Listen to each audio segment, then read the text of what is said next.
Accompagnateur au bonheur présente Anthony Rives, coach de vie.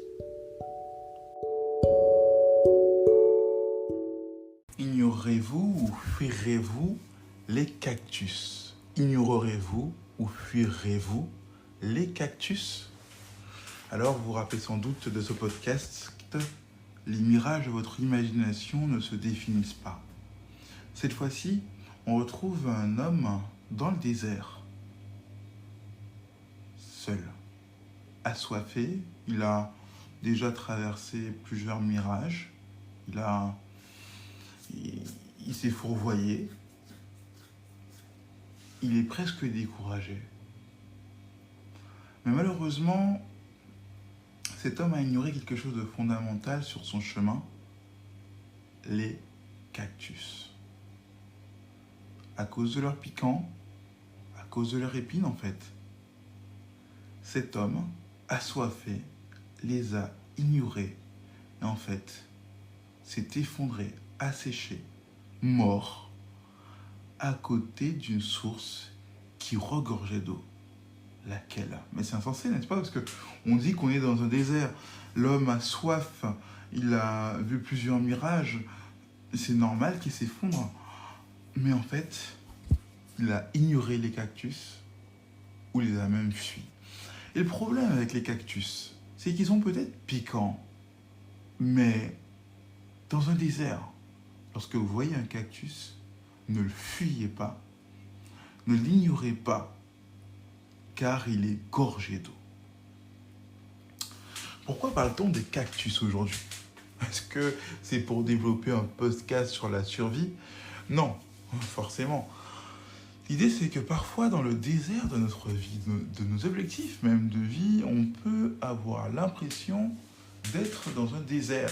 On a un objectif, mais personne ne nous soutient. On a un projet, mais personne n'est là pour nous aider à l'accomplir. En fait, personne ne croit en nous. Alors, dans ce désert, assoiffé de soutien, assoiffé d'encouragement, assoiffé de choses qui nous poussent à accroître notre détermination, on s'effondre parce qu'on ignore que la principale chose qui devrait nous nourrir, c'est nous-mêmes. C'est de nous que devrait venir la motivation. Mais parfois, on considère que l'on est plein d'épines, on a trop échoué, on n'est pas à la hauteur. Alors, on épuise notre énergie, du moins la dépense dans le mauvais sens, et on s'effondre très rapidement, alors qu'en fait, on était gorgé d'eau. Mais ce n'est pas tout. Il y a d'autres cactus que l'on peut ignorer, parce que dans le désert, il n'y a pas qu'un cactus. Peut-être que le premier cactus, dès le départ, c'était nous. On n'a pas voulu briser les épines de nos pensées toxiques. Mais il y a d'autres personnes qui semblent difficiles à atteindre, inaccessibles. Ou peut-être quelqu'un qui est trop timide, qui vous semble trop introverti, qui est difficile à saisir en fait. C'est trop d'efforts demandés de chercher à s'approcher de quelqu'un d'aussi renfermé ou quelqu'un qui parle pas trop, qui reste discret. La personne qu'on n'entend jamais. Mais bon, comme elle est dans son coin, on a un peu habitué à notre zone de confort, d'amis. À quoi bon? Parfois, ces personnes recèlent des trésors d'encouragement, de force, et qui sont parfois un tremplin pour nous. Et qui sait, parfois c'est même eux qui vont être nos mentors pour nous aider à avancer, nos modèles pour tenir. Alors oui, on devrait s'efforcer parfois de faire l'effort.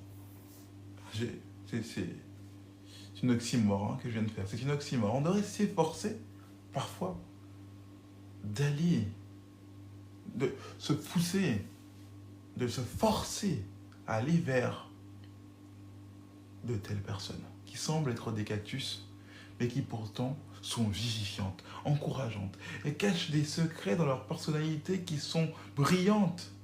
Parfois même, d'elles vont nous venir les idées les plus ingénieuses pour nos projets. Alors s'il vous plaît, dans ce genre de désert de la vie, ne fuyez pas ces personnes-là. Ne fuyez pas ceux qui parfois peuvent être trop franches ou trop rudes dans leurs propos. Pas dans le sens malveillant, mais dans un sens positif, la critique constructive, etc. C'est ces gens-là, c'est ces personnes-là qui vont vous aider à avancer. Ou d'autres personnes qui, vous avez l'impression, parfois, semblent être toxiques, selon les apparences. Voilà. Si tu n'as pas réussi ça, c'est que tu l'as mal fait. C'est que tu t'y es mal pris. C'est que tu n'as pas réfléchi. C'est que tu ne t'es pas posé. À chaque fois qu'elles ont quelque chose à nous dire, c'est cinglant. Mais si on examine bien, elles ne nous ont pas découragés à atteindre notre projet. Elles nous ont juste dit qu'on s'y est mal pris. Leur franchise heurte notre orgueil, notre ego. Et du coup, on se dit, finalement, elle, je ne pense pas. Je ne pense pas que ce soit un allié. Je ne pense pas que ce soit un ou une alliée. Elle est plutôt négative, toxique. À chaque fois que je suis à côté d'elle, elle me rabaisse. Alors qu'en fait, c'est juste quelqu'un qui vous pousse à donner le meilleur dans votre projet.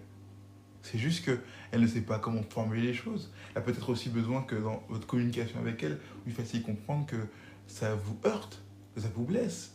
Et elle changera son code de communication. Peut-être. Vous voyez un peu, dans le désert, parfois, on peut trouver des moyens de survivre qui sont simples à notre portée. Si on a une paille ou quelque chose d'assez fin, quelque chose qui nous permet d'extirper l'eau du cactus, on arrivera à survivre, tout en coupant les épines au fur et à mesure. Alors, je ne sais pas comment tout le monde s'y prend dans le désert, parce que je n'ai jamais été personnellement, mais tout le monde est différent et peut-être qu'il y a différentes méthodes pour survivre. En tout cas, si un jour vous allez dans le désert, vous n'avez plus d'eau et que vous voyez un cactus, ne l'ignorez pas, ne le fuyez pas. Et par contre ça, désert ou pas, désert réel ou pas, vous pouvez le faire dès à présent. C'était l'accompagnateur au bonheur avec Anthony Rives pour vous servir.